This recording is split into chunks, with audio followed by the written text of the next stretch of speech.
Greetings, members, one and all of the Salivation Nation. $4,000 silver. The U.S. debt clock has a nervous tick. Let's explore.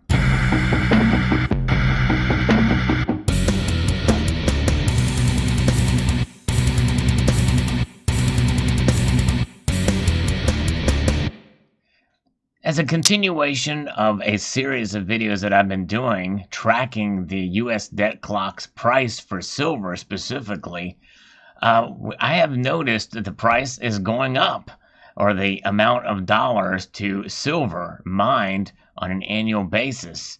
If we look here on this particular chart here, there's a lot of numbers for sure, and $3,941 is the current price. So it's not quite to $4,000 yet, but it's close enough. In fact, knowing my luck, by the time you watch this video, it will probably have already ticked up to $4,000 or very near to it. So I'm just going ahead and rounding up. I think that's a safe bet to make, considering what I'm about to explain. And before I do that, I want to talk about this nervous tick that the debt clock has had, because there's been some adjustments in the other direction in terms of some of these numbers that people have been telling me about in the channel. And it could be that it's just some data have been revised. There's a lot going on in many different aspects of our economy, in our situation, and in terms of government spending and our debt. And so it doesn't surprise me that some of these numbers are being revised. However, I do think that most of us do trust that the information provided here on the usdebtclock.org website is fairly accurate, because information is sourced and the like. But let's talk about it for a moment in terms of where we are at as a nation. Here in the United States, we are running an astronomical debt. We're now well into $26 trillion and counting. In fact, it's not going to be long before we're $30 trillion in spending. You know, that amounts to each taxpayer of $213,277 each. That's about the average price of a home in some states. And if you count it per citizens, in other words, there's a lot of people out there in the United States that pay no taxes. A lot of people that pay no taxes.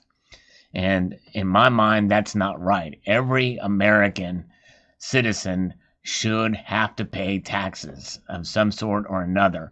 No one should escape the tax man, in my mind.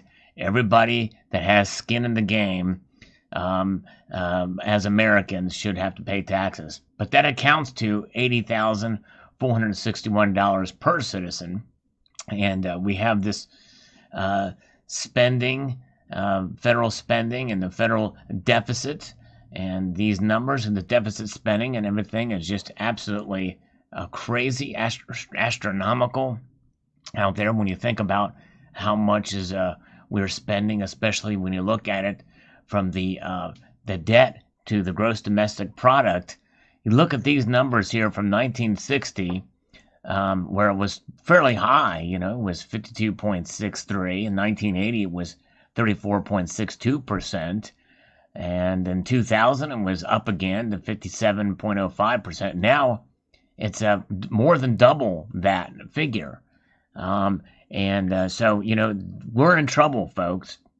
How long can this keep going? I don't know, but what's happening is they're creating money out of thin air.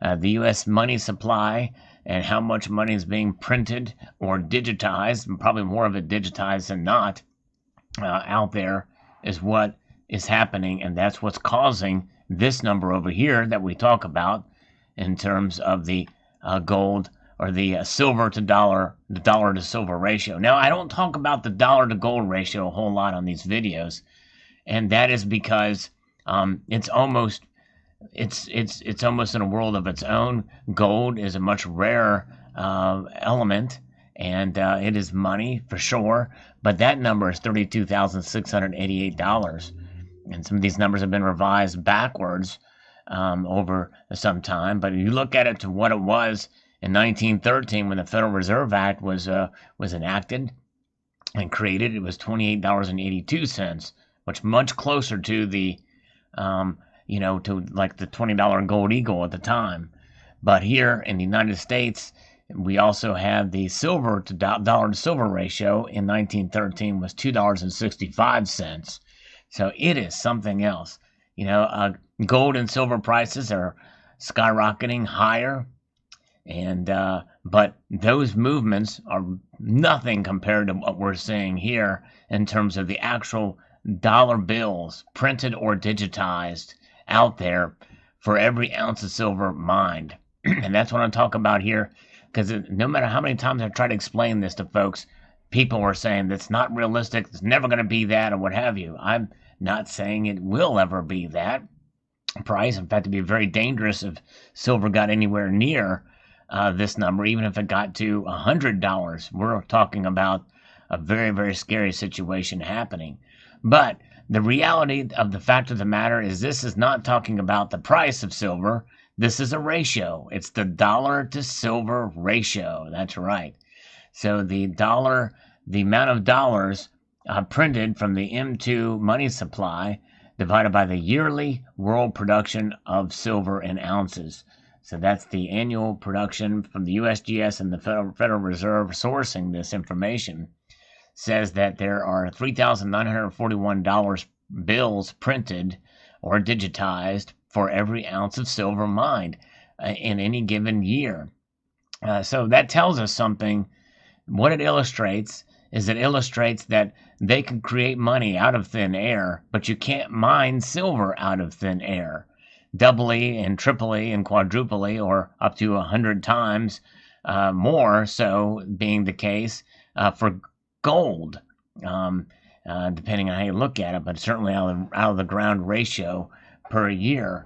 And so that is something to keep in mind, folks, that gives us confidence in precious metals and silver. And yes, there's a lot of silver out there when you think about it. Right now, you might not think that will be the case because of all the supply chain crunches and the bottlenecks we're seeing out there because of COVID-19. But make no mistake, they're printing money. Congress is talking about another package that will essentially be creating more money and more currency being distributed. And by the way, when I mean money, I'm talking about currency, the dollar bills that are being distributed around. That's really what it is. Currency is these Federal Reserve notes that are only money because of the fiat designation status. In other words, it's recognized by 60% of nations around the world. Transactions, we have complete and full faith that every dollar we get is going to have purchasing power. That purchasing power degrades by 2% on average each year by design. And but nonetheless, that degradation is not something that happens with silver because of its finite supply, and also because of its nature as real and true money for millennia. And it is just in a sleep mode right now. It is in sleep mode. It's what I refer to as hibernating money. Silver is. And so that should give us faith and that we are doing the right thing by holding onto silver that we have accumulated. And if you're now getting started, it should give you faith in stacking the metal. However, that price discovery or that ratio, even though it should encourage you, it also should be with the understanding that silver can go down in price, but it will never decrease or increase in value. It's understanding that value over the long course of time and understanding its history and also its supply, because supply and demand do have an effect on the value of something, of anything. And the fact of the matter is that silver has greatly increased in production since 1900. And so there's more of it out there. It's being utilized in many different ways. It's probably one of the most versatile metals out there in my mind. And so that gives it another sense of value and price discovery and throughout the course. So understand, if you're just getting started stacking silver, take this video for what it really means, and that is the fact that the U.S. government is printing dollar bills like it's going out of style. And eventually it will if they continue it. How long that will take, who knows? But also understanding that as any kind of commodity, silver can move up or down, and you have to be prepared for the downward movements as well with the white metal there. So there you have it. Very interesting indeed. So silver, this number, one thing we know for sure is this number is going to continue to rise. The amount of dollar bills to outpace by per ounce is by a factor of 39.41 to 1, and it's not going to be too long before it hits 4,000 to 1. So we're going to take this video and as to count for that 4,000 to 1. So I hope you enjoyed this video. Post your thoughts in the comment section below. Would like to extend a multitude of gratitude to you all for taking the time to watch this video, and encourage you to please rate, share, comment, and subscribe.